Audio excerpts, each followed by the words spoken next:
Joyce Kelly e os comentários com Madson Wagner. Direto ao ponto, Madson, boa tarde. Boa tarde, Joyce. Boa tarde aos ouvintes do Jornal da 100. Nós estamos acompanhando as notícias, tanto na grande mídia como também nos bastidores, de que haverá uma chamada dança das cadeiras no governo Lula.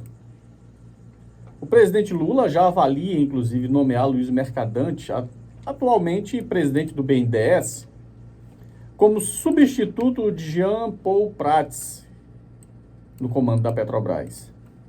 Prats tem acumulado embates aí com o governo, sendo um dos mais recentes no mês passado, quando defendeu a distribuição de 50% dos dividendos extraordinários e saiu derrotado após o Conselho optar por reter os recursos. Lula, que participou das discussões na época, deve agora voltar a analisar um possível pagamento.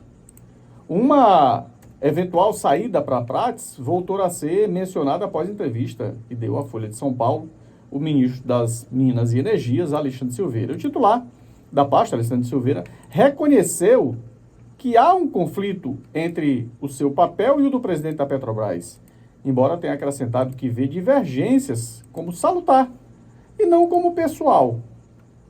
E, aliás, é impressionante como a nossa política, em todas as suas instâncias, tem um cunho pessoal.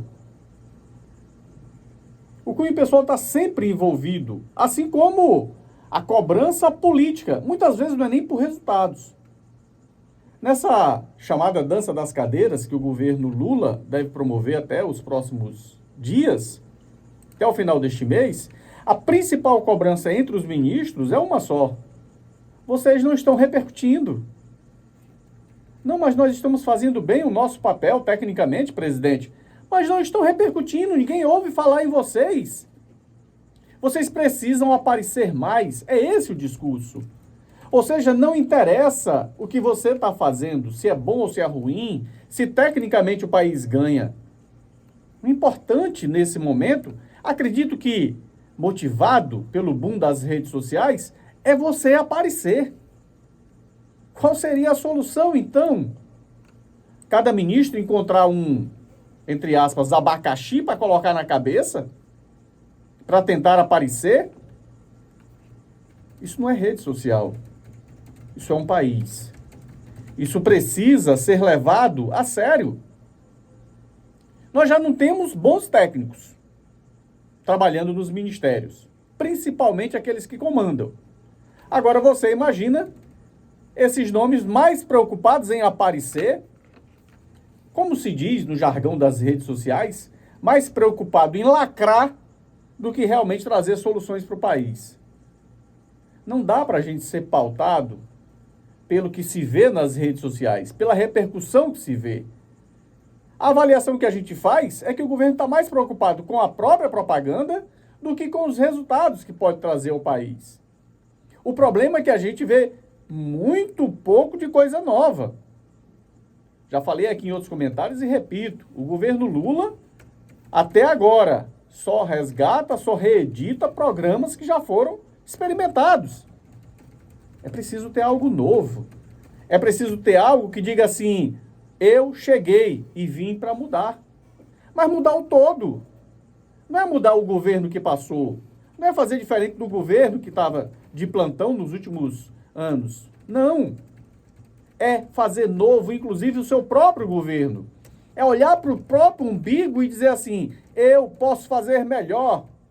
Mas parece que a gente vive num país em que a política é tida única e simplesmente com discurso político e com querer aparecer com publicidade. E aí o problema é que os resultados vão ficando para trás.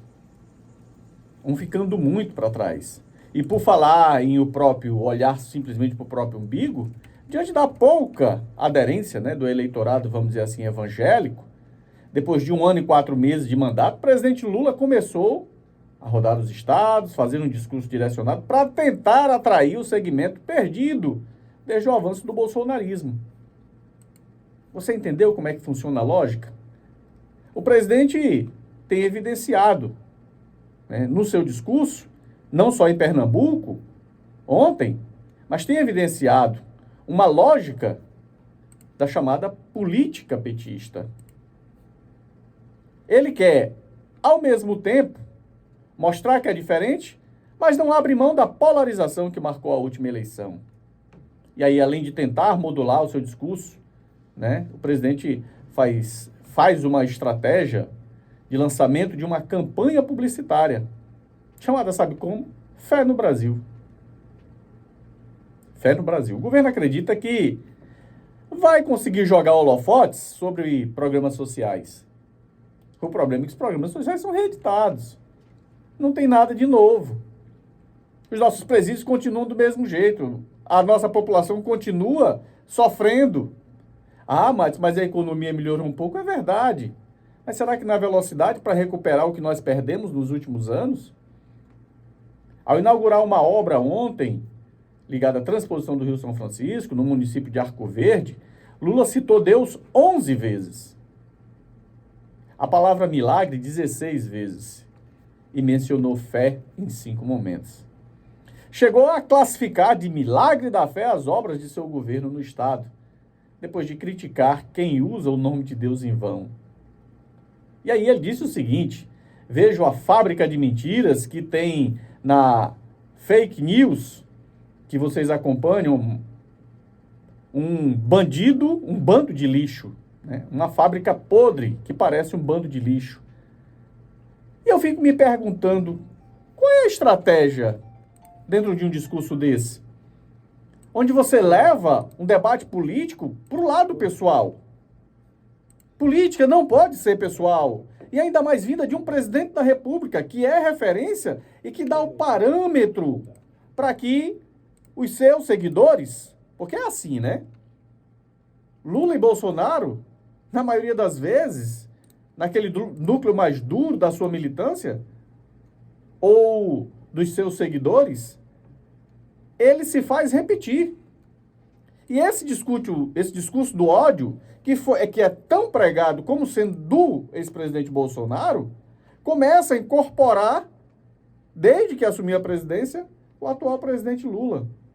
É ódio de um lado, é ódio do outro. Enquanto isso, a gente já tem como única preocupação no governo o marketing. Aparecer, lacrar nas redes sociais. E o país, como está?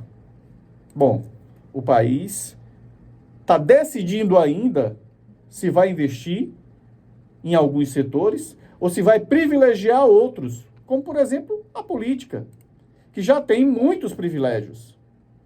Nós vivemos no país, única e simplesmente, uma política, infelizmente, do próprio umbigo.